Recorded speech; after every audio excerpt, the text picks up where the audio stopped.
In this video, we're going to understand the Sri Lankan economic crisis. As you may have heard from the news, Sri Lanka is facing its worst financial crisis since its independence in 1948. This country is currently running short of foreign exchange reserves, because of which they are unable to import essential commodities like food, fuel and medicines. Sri Lanka is also running short of papers, because of which the country has cancelled all their exams, and that has apparently affected millions of students. And then it is also said that Sri Lankan government has approached the International Monetary Fund for a bailout. Bailout basically means asking financial assistance in order to save any business, or in this case you can say save the country's economy from collapsing. And you also need to ponder upon the fact that the Sri Lankan government is asking this kind of financial assistance on deferring loan repayment. A deferring payment basically means an agreement between the lender and borrower, where the borrower requests the lender to give them loan, and that loan will be repaid at a later date when situation would be comparatively better. So this pretty much explains how much Sri Lankan economy is on the verge of collapsing. Now India has granted $1 billion to Sri Lankan government as credit, so that the country can use that money to buy essential commodities. And since this money is given in the form of credit, which means Sri Lanka has to repay this money to India in the future when situation becomes comparatively better. As of now, Sri Lanka has a huge pile of public debt, which is basically 110% of its GDP. And the inflation rate is at 15%, which is the highest inflation rate since 2008. Pakistan and Sri Lanka are both currently in similar situation. I have made a video on Pakistan's current situation. If you want to watch that, you can find the link of that video in top right corner. Currently 277 Sri Lankan rupee is equal to $1 US. Pakistani rupee is at 180 and the Indian rupee is at 76. That means if a particular country's currency depreciate with respect to the dollar, then it will increase the cost of import. Depreciation means weaker. For example, $1 US used to be rupees 70, but now it is equal to 76 Indian rupees. That means the Indian rupee has depreciated. It has become weaker compared to the US dollar. If at all India wants to import anything, then India has to pay more Indian currency to acquire goods. Similarly, the Sri Lankan rupee is at 277. That means if Sri Lanka wants to import something, they will have to end up paying a lot of Sri Lankan rupee. That means import becomes expensive, and that will have a trickle-down effect on Sri Lanka's domestic market. And always remember, whenever any country is import dependent, meaning they import more than what they export, it can distort the country's balance of trade. So always remember, maintaining the appropriate balance of imports and exports is crucial for any country. If you look at the formula of finding out GDP is equal to C plus I plus G plus bracket X minus M. C is consumer spending, I is investment, G is government spending, and X is export, M is import. In this equation, export minus import will give you net export. When export is more than import, then the net export figure is going to be positive. And this actually means that a country is in trade surplus. Similarly, when exports are less than imports, or imports are more than exports, then the net export figure will be negative, and that means a country has a trade deficit. A healthy economy has to find that right balance between its exports and imports. It is always recommended that the trade deficit of a country should be low. Having a trade surplus is ideal. Not every country can achieve that. But if at all a country achieves it, that means a country has plenty of resources to support its economic activities, and at the same time it can also export. Since in this video we are talking about Sri Lanka, their public debt is around 110% of their GDP.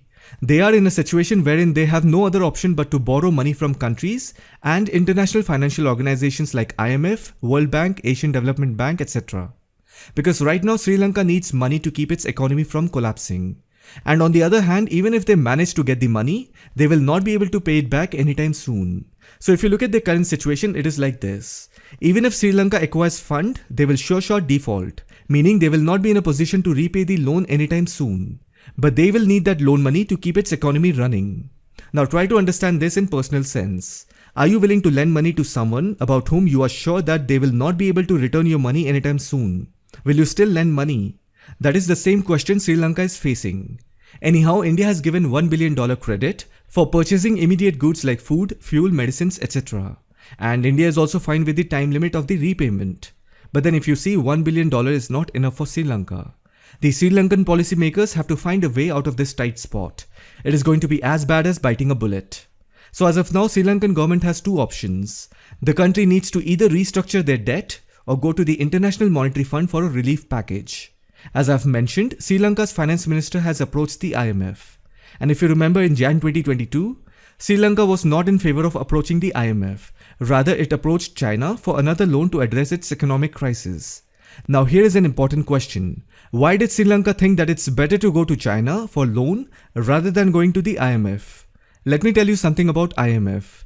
You have to understand that if you want a loan from the IMF, they have certain conditions. As you may know, IMF is controlled by Western countries, and part of those conditions include, as a country, you will have to keep collateral in order to get a loan, which is normal. If you need loan, you will have to keep something as collateral. But here is an interesting condition of the IMF. They also interfere in the government functioning. In the name of assistance, IMF indirectly maintains a leverage by giving orders to borrowing governments to correct their macroeconomic imbalances in the form of policy reform. If I have to put it in simple words, suppose you take a loan from the IMF. The IMF has certain conditions. If you fulfill it, only then you get the loan. So part of those conditions also include that IMF will give you order and directions for changing your economic policies in the name of reform. Meaning they will not only give you loan money, but they will also tell you how to use that money. More of like interference. That is why many countries are reluctant in approaching the IMF for any kind of financial assistance. They rather look for a country who can lend without interfering. But then for Sri Lanka, it is desperate time calls for desperate measure. That is why they have approached the IMF. However, you also have to understand that IMF has many conditions before giving any loan. And looking at Sri Lanka's current situation, IMF also have to keep in mind the risk of defaulting. Anyone who lends money will also do their assessment whether so-and-so person, organization or a country can return the money on time. Otherwise, it will eventually add up in their existing debt. Apart from IMF, Sri Lanka also needs to restructure their debt. So restructuring of debt means, let me explain it to you with an example. Suppose you have debt in 4 different areas of your life. So naturally, you are going to experience financial distress and liquidity problems. Now what you will do is you are going to plan out a way through which you can get someone to refinance you on your existing debt. Meaning you will ask for more loan to repay the main loan. Now what you will do is you are going to plan out a way through which you can get someone to refinance you on your existing debt. Meaning you will ask for more loan to repay the main loan. Obviously you also have to pay some interest on the new loan. Or maybe you also need to keep something collateral which is not of any immediate use to you and you would not mind recovering it later, or sometimes you also have to sell assets to get that money. Whatever it is, the main thing is you have to pay interest on any amount you borrow. Usually that interest amount should be lower than the interest that you pay on your existing main debt. The idea is to accumulate smaller debt to manage the load of overall larger debt. This is called debt restructuring. Of course, it also includes other things, for example, finding a suitable compassionate lender who can understand your problems and lend you money. And they would not mind waiting until you come to a stable position. So all of this also matters. So it's quite a task, it's not that easy. So even Sri Lanka has to do something like this, only then they will be able to keep their economy running. While it looks all easier theoretically, but if you see on the ground, people of Sri Lanka are angry and frustrated. Opposition leaders are also using this as an opportunity to create more panic. But then as of now, you can see through the news that people are protesting against the government. They are demanding President Gotabaya Rajapaksa to resign. Now the main question is, how did Sri Lanka ended up in this economic crisis? The actual crisis started since the end of 2019. But then if you see, Sri Lanka's foreign debt started rising since 2010. You can see in this graph, after 2010, there was a sharp rise in Sri Lanka's external debt. And if you go further deep, you will notice that Sri Lanka owes most of their debt money to countries like China, Japan, even India, but comparatively lesser. Other than countries, Sri Lanka also owes a lot of money to World Bank, Asian Development Bank. Then Sri Lankan government has also borrowed a lot of money from the international market, which comes under the category of market borrowing. Usually any government borrows money from the market to meet its expenditure. It is widely believed that Sri Lanka fell into this kind of economic crisis due to the short-sightedness of their corrupt politicians. Since 2005 till date, there has been only 3 presidents. The first one is Mahinda Rajapaksa, then Maithripala Sirisena, and the current president Gotabaya Rajapaksa. And if you look at all the political parties of Sri Lanka, you will realize that they are either socialist or democratic parties. Hence, there is a huge interference of the government in almost every aspect of country's business. You have to understand that socialism and democratic parties are all brainchild of communism. I'm not saying they're same, obviously there has to be some subtle differences, otherwise everyone will know their bluff. But they are brainchilds of communism.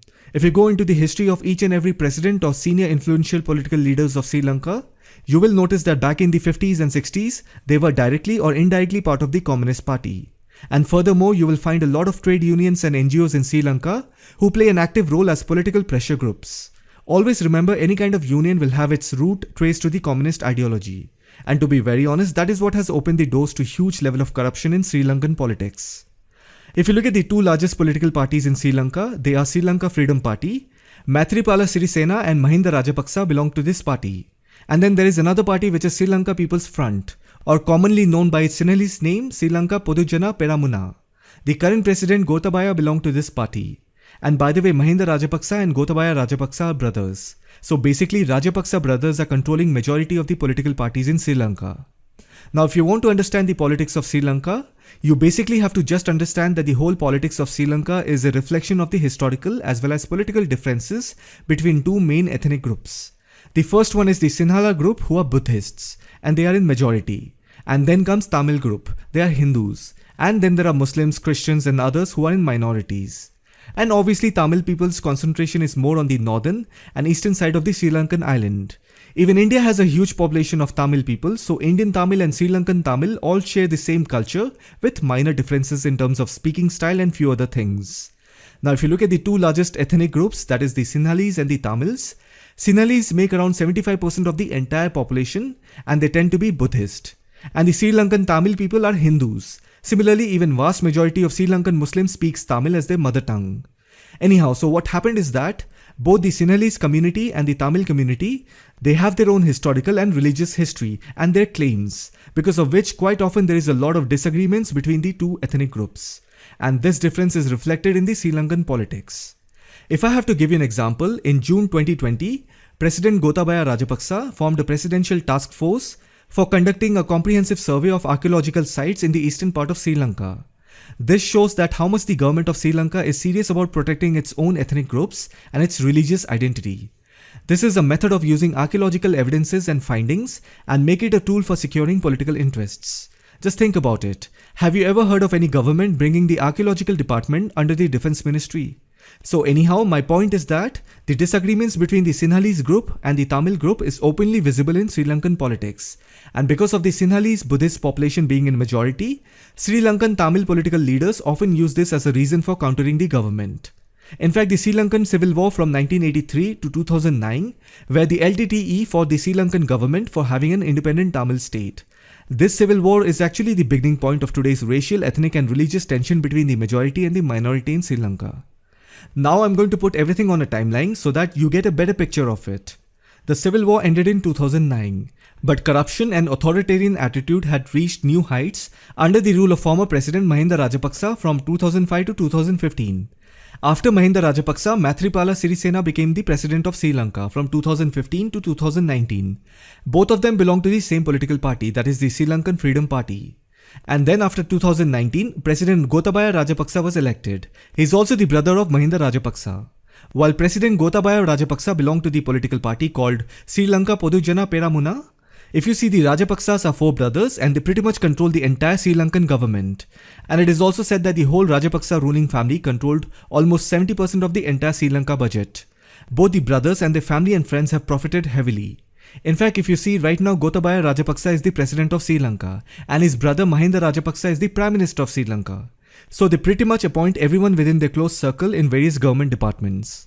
In 2016, President Maithripala Sirisena publicly said that half of Sri Lanka's public procurement contracts are tainted by bribery and corruption. Obviously, before him, Mahinda Rajapaksa was the president. And then in 2018, President Maithripala Sirisena's own chief of staff and other officials were arrested for taking bribe. And then in December 2017, if you remember, the Sri Lankan Prime Minister Ranil Wickremesinghe, he officially handed over the strategic southern port of Hambantota to China on a 99 years lease. The reason he handed over the lease of the seaport to China is because their government realized that it will be difficult for them to repay the Chinese loan that they took to build the seaport. So it was better for Sri Lanka to give it to the Chinese on lease for 99 years. And by the way, this is also called the Chinese debt trap diplomacy. Because when China decided to invest in Sri Lanka's seaport, they very well knew that Sri Lanka will not be able to repay the loan on time. This is what is called debt trap diplomacy. Of course, the Sri Lankan government is corrupt, and hence it was easy for China to take advantage of it. We can't exactly blame China, but then even China merged its interest with corrupt Sri Lankan politicians. Actually, this deal was done by the Prime Minister and not the President Maithripala Sirisena. That is why next year, that is in 2018, President Maithripala Sirisena removed Prime Minister Ranil Wickremesinghe. And as you may think that President Maithripala Sirisena did a great job, but then he appointed Mahinda Rajapaksa as the Prime Minister, who was also former President of Sri Lanka. Currently, Gotabaya Rajapaksa is the President of Sri Lanka and his brother Mahinda Rajapaksa is the Prime Minister of Sri Lanka. So you see how family dynasty is running the Sri Lankan government. Everyone is corrupt right from the President to the Prime Minister. And that is why I took the timeline from 2009 to present, because everything that is happening today in Sri Lanka is a resultant of what went wrong since 2009. As you can see in this graph, after 2010, there was a sharp rise in the Sri Lanka's external debt. All these external debt includes money borrowed from countries like China, Japan, India, international financial institutions like World Bank, Asian Development Bank in the name of infrastructure projects. And as you know, during this time period, the Rajapaksa family were in power, so naturally they benefited heavily. And that's where the whole corruption level increased in Sri Lanka to an extent that today it is facing its worst economic condition. If you think about it, this is the same situation that happened in Pakistan. When CPEC started in 2016, many Pakistani top bureaucrats, army generals and politicians were involved in taking bribe and corruption scandals. See, if you think from China's perspective, they have their own strategic interest, and that is how they will invest. For example, in Pakistan, CPEC is China's strategic interest. Similarly, the seaports in Sri Lanka is China's maritime strategic interests. So any country in this world will do everything to secure its interests, even if they have to bribe the government officials or any other way. However, what you have to realize is that it is up to the government of a particular country to not be greedy and fall into the trap of debt. Pakistan and Sri Lanka both are good examples who fell into the debt trap of Chinese investment. And then, as you know, in 2020, due to the pandemic followed by lockdown, the tourism industry of Sri Lanka, which accounts for about 10% of the country's GDP, it got badly hit. And that led to a huge foreign exchange crisis because no one was traveling to the island. So pandemic is also one of the reasons behind current economic crisis of Sri Lanka. And then if you remember last year in 2021, the Sri Lankan government had banned the usage of all chemical fertilizers, pesticides, weedicides and fungicides. It was a move by the government to push the agricultural sector towards organic farming. In fact, that decision turned out to be a disaster and crop production of Sri Lanka started declining. Furthermore, the price of food went up because the food mafia people started hoarding essential food items like rice, sugar, pulses for making money. So even this government policy is also one of the reasons behind current economic crisis of Sri Lanka. So if I have to summarize quickly as to what are the reasons that led to the decline of Sri Lankan economy, they are massive external debt, then rapidly depleting foreign exchange reserves because of heavy imports, then decline in tourism due to the pandemic, after that high-level corruption in the government and banning of chemical fertilizers which hampered agricultural production. And now we are also seeing the first trickle of Sri Lankan refugees arriving at India's Tamil Nadu coast. You see, debt, war, regime change all causes serious economic crisis, and that ultimately results in migration, and that also puts burden on nearby countries in the name of humanity.